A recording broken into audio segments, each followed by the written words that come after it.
Hey everyone, so I'm back on just to finish this up. The pork's been marinating now for well over an hour, so it should be really good. So we've got about a tablespoon of oil in the pan, and you can hear it's ready.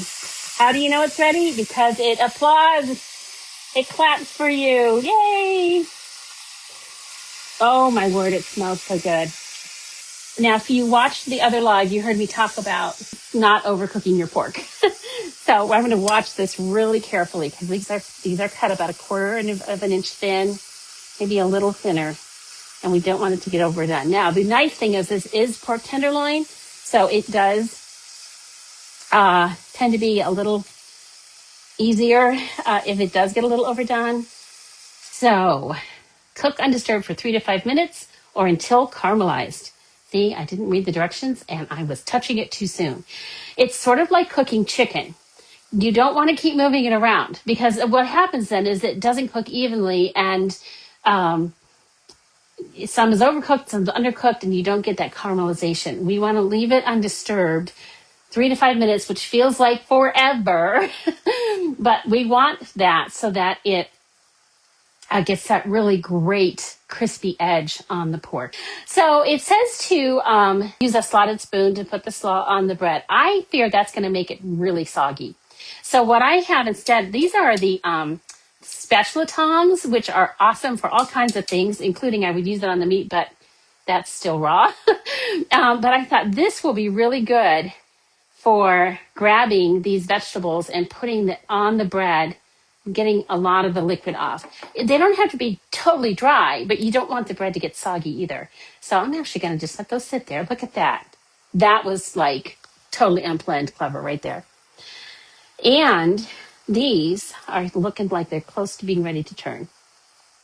So once you turn it, it says stir and cook for 3 to 5 minutes until fully cooked. All right. That is looking pretty done. But how do we know for sure? Because, we want our meat to be done enough. Now, I will tell you this. If you're buying your meat at the grocery store, as long as it's a reputable grocery store, you probably don't have anything to worry about. If you're buying your meat from a farmer who is not, who's like off the grid and not having things checked by the USDA, then I might be a little concerned. And here's a fun fact. When you buy the chicken and it says no antibiotics ever, that is a federal law. They're not allowed to give chickens antibiotics. It is a federal law. So don't be too impressed because they're just obeying the law. So it's kind of hard to do this on this thin of a piece. Oh yeah, this is done. Absolutely. Okay. So I'm going to turn that off. And now it's ready to serve. So to serve it up, I've got a plate here, our toasted baguette. We're going to spread it with some mayonnaise. So this product just came back in our line, but I have to show you my original. This is my original all-purpose spreader. This is well over 30 years old. It's wooden. You can tell it's old because it's wooden. So it's supposed to be about a quarter cup of mayo on this baguette. And then we're going to add some chopped cilantro.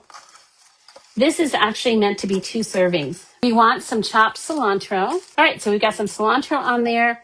We are going to put the pickled vegetables on there. There is our sandwich. Does that look good? Looks good to me. I will be serving mine on top of some slaw and enjoying it just the way it is. And let me know if you'd make this at home.